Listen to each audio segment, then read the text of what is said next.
clipboard ဆိုတဲ့အကြောင်းအရာကိုပြောပြပေးမှာဖြစ်ပါတယ်အဲ့တော့ clipboard ဆိုတာဘာလဲဆိုလို့ရှိရင်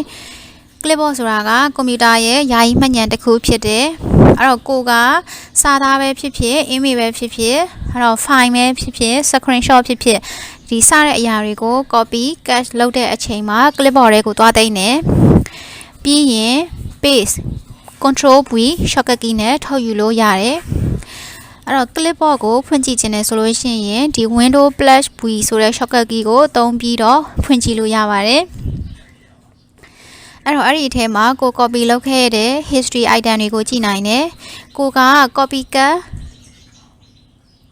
copycat ထပ်လုပ်ဆရာမလိုပဲနဲ့အဲ့ဒီ history item တွေကနေပြန်ယူသုံးလို့ရတယ်ပေါ့နော်ဘယ်လိုလဲဆိုတော့ဥပမာကိုကအဲ့တော့ဒီမှာဆိုရင်ကွန်ပျူတာ MCTC Computer Training Center ဆိုတဲ့စာကြောင်းလေးရှိရပေါ့နော်သူ့ကို copy ယူလိုက်တယ်အဲ့ဒီအချိန်မှာသူကဒီ clipboard တွေကိုတွားတင်လိုက်တယ်အဲ့တော့ကိုကဒီမှာ enter ဆင်းပြီးတော့ paste ပြန်ချလိုက်တဲ့အချိန်မှာ enter ဆင်းပြီးတော့ paste ပြန်ချလိုက်တဲ့အချိန်မှာသူက clipboard တွေကနေခုနဟာကိုထုတ်ယူပြီးတော့ဒီမှာပြန်ထုတ်ပေးလိုက်တယ်ပေါ့နော်အဲ့ဒါကတော့ clipboard ရဲ့အလုပ်ပဲဖြစ်ပါတယ်အဲ့တော့ကိုကဒီမှာနောက်တစ်ခါအဲ့တော့ enter ဆင်းပြီးတော့ထပ်ပြီးတော့ paste ချခြင်းနဲ့ဆိုလို့ရှိရင်ကိုကရှေ့မှာ copycat တစ်ခုလုပ်ခဲ့တဲ့အကြောင်းအရာဆိုရင် copycat ထပ်လုပ်စရာမလိုပဲနဲ့အဲ့တော့ဒီ window V ဆိုတဲ့ shortcut key ကိုနှိပ်ပြီးတော့ဒီမှာဆိုရင်ခုနကဒီစာကြောင်းလေးကို copy လုပ်ခဲ့တာဖြစ်တဲ့အတွက်ပြန်ပေါ်နေရပေါ့နော်အဲ့တော့ cut လုပ်ခဲ့တာဆိုရင်လည်းပေါ်နေမှာပဲဖြစ်ပါတယ်အဲ့တော့အဲ့ဒါလေးကိုနှိပ်လိုက်ရုံပဲဒါဆိုရင်တော့ cursor ချထားတဲ့နေရာမှာသူကအဲ့တော့ပြန်ပြီးတော့ paste လုပ်ပေးသွားတာပေါ့နော်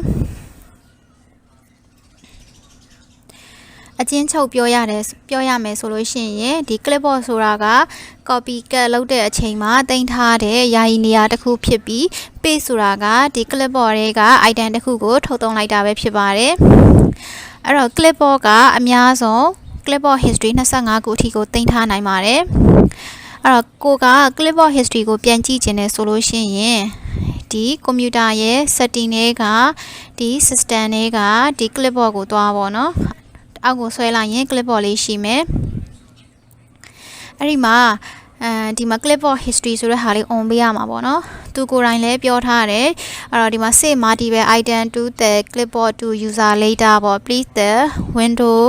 key plus V to view your clipboard history and paste from it အဲ့တော့ဒီနောက်ပိုင်းမှာပေါ့နော်ဒီဟာကိုအသုံးပြုတဲ့သူကအဲ့တော့ဒီ clipboard မှာ multiple item ကိုစေ့ထားခြင်းနဲ့ဆိုရင်ဒီ clock လေးကို on ပေးလို့ပြောတာပေါ့နော်အဲ့တော့အဲ့ဒီ clipboard ကိုလည်းဒီမှာအဲ့တော့ window plus V နဲ့ခေါ်လို့ရတယ်လို့သူကပြောထားတာအဲ့တော့အဲ့ဒီဟာလေးကို enable လုပ်ထားဖို့လိုတယ်ပေါ့နော်အဲ့ဟာလေးကိုဖွင့်ပေးထားဖို့လိုတယ်အဲ့တော့ clipboard ဟာဒီ Windows ကွန်ပျူတာမှာအသုံးပြုတဲ့ feature တစ်ခုဖြစ်တာကြောင့်ပုံမှန်အလုပ်တွေဖြစ်တဲ့ဒီစာစီစာရိုက်တို့အဲ့တော့ဒီစာရွက်စာတမ်းတွဲတဲ့အလုပ်တွေမှာဆိုလို့ရှိရင်ဒီ clipboard ကိုတည်နာလေတာကအချိန်ကုန်သက်သာစေတယ်ပေါ့နော်အဲ့တော့ကွန်ပျူတာကိုသုံးတဲ့သူရဲ့ဒီ productivity ကိုလည်းတိုးတက်စေတယ်အဲ့တော့ Windows Plus V နဲ့ Clipboard History ကိုဖွင့်ကြည့်နိုင်တယ်ဆိုတာကိုသိထားခြင်းက copy ကိုထပ်ခါလုပ်နေကြမလို့ပဲနဲ့ history တွေက item ကိုပြန်ယူနိုင်လို့အလွန်အသုံးဝင်ပါတယ်။ copy cache ပေးရဲ့လုပ်ငန်းစဉ်ကိုပုံမှန်မြန်ဆန်စေတယ်။အဲ့တော့ image screenshot လို့ဒီတာမန်စာသားမဟုတ်တဲ့အရာတွေကိုလည်း clipboard ထဲမှာတင်ထားနိုင်တာကြောင့်ကွန်ပျူတာအသုံးပြုသူတွေအတွက်ကောင်းတဲ့အချက်ပဲဖြစ်ပါတယ်။အဲ့တော့ဒီဇိုင်းသမားတွေအဲ့တော့ဒီစာစီစာရိုက်လုပ်ငန်းလုပ်တဲ့သူတွေအတွက်လည်းအထူးကောင်းမွန်နေပေါ့နော်။ clipboard ကိုနားလည်သုံးတက်လာတယ်ဆိုလို့ရှိရင်ဒီကွန်ပျူတာရဲ့ internet function တစ်ခုကိုနားလည်လာတာဖြစ်တဲ့အတွက်ဒီ technical skill တိုးတက်လာမယ်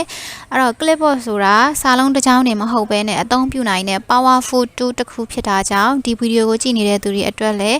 ကွန်ပျူတာသုံးတဲ့အခါတိုင်းထပ်ခါအသုံးဝင်နေစေမယ့် knowledge တစ်ခုပဲဖြစ်ပါတယ်